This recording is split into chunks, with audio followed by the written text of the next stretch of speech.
Never on my part. Never on my part. It was always Gabby's call. In fact, we had several meetings before with Star Cinema, and then things didn't work out. I was always ready.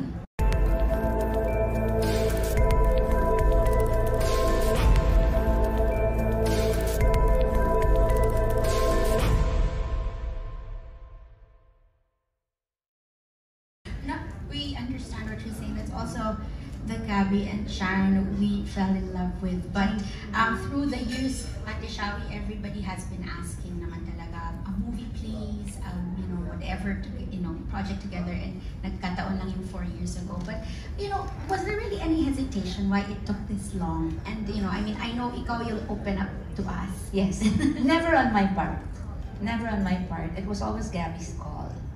In fact, we had several meetings before with Star Cinema, and then things didn't work out.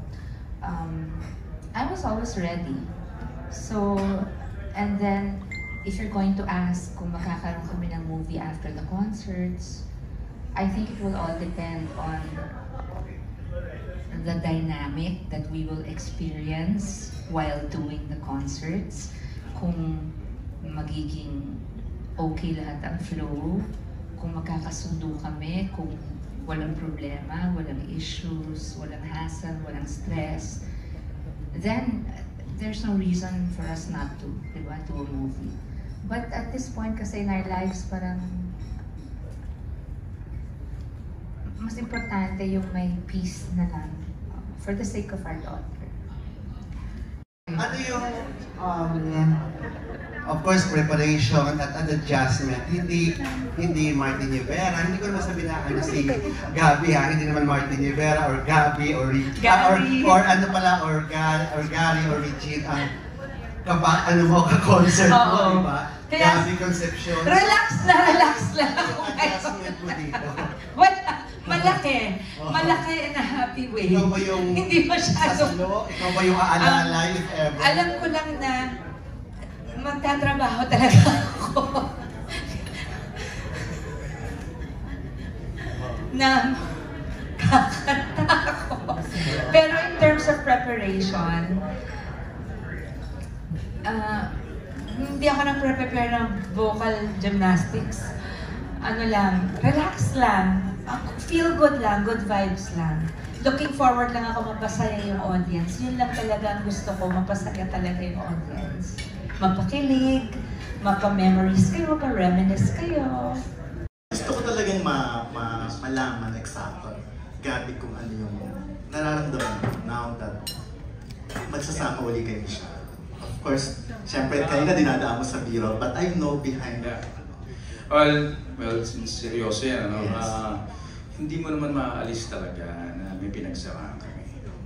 So, kung minsan nakakalimutan mo yung mga in-betweens na ayaw mong tandaan. At kung minsan hindi maaalis din yung mga in-betweens na gusto mong manatili. So, syempre maganda naman yung feeling. Kaya natuloy ito eh. Dahil kung nandun pa rin yung hangin na hindi matutuloy ito. So, kaya ang sarap na feeling nung sinabi lang, huwag muna kayo magkita. Okay, good, para may suspense pa rin, even for us. Ano kayo? Hindi mo namin sinuggest yun galing sa kanya. Which is okay din naman kasi merong parang anticipation. Pero ano kaya mangyayari pag nakita mo ulit si siya? Hindi ko alam eh. Oo. Mati-hello na eh. Yung seryoso, Gabby. Hirap. Yeah. There are no boundaries in love yun. Minsan iba sabi nila. Hindi, pero kidding aside na. I'm sure excited ka rin talaga. Kasi alam ko Yun marami yung bottom. excited. Andito naman, let's use that word kasi maraming ibig sabihin na yung excitement na yun. Yes. Punong-puno na yun ng feelings, excitement na yun. So, yeah. Follow up ni Ian Farinas, ba't daw hindi pelikula? Ba't daw hindi movie ang comeback na? Sabi ho nila, I'm not an expert, no, pero sabi nila we should start yung mga ganitong shows muna, concerts, and then we'll gauge it from there. And then maybe kung yung mga producers, kasi ang pelikula ngayon medyo mahina daw, no? So, on the practical side din naman, baka hindi rin mag-work. So, let's see kung what happens. May mga producers who are willing to risk. Maraming expenses din naman ang pelikula. So, totoo na. Okay, Although, why not? bawal mag-sex question. Nandiyan si Popoy, bawal.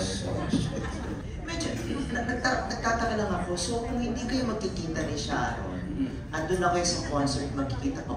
Ibig sabihin, wala kayong duets? Siyempre, pag nag-duets kayo, di ba, merong rehearsal, may rehearsal, mga Walang duet. Meron actually, may rehearsal. Pero hindi kami yung dalawa. Meron akong kaduet. Okay. baka Parang may stand-in. Yeah, kaya yung kaduet ko na worry ako baka kami ma-develop. Hindi, biro lang. Pero ganun ang nangyayari. Kasi yung pasok, pareho lang naman. Medyo may iba lang ng konti, maybe 1 or 2 beats or maybe half a beat. Pero at least yun pa rin yung kanta. So, ibig sabihin sa concert, so talaga ka magkikita sa stage lang. Pag magduduet kayo, pero... Sana, unless lumabas siya. Pero, yun bago nga. ako bumba. Nancy, nga pala, Nancy. Pero nung pinitch po tong idea na magkaka-reunion concert kayo, ano yung first reaction? Actually, maganda nga eh. You know, if this was done maybe 10 years ago, maybe things would be different.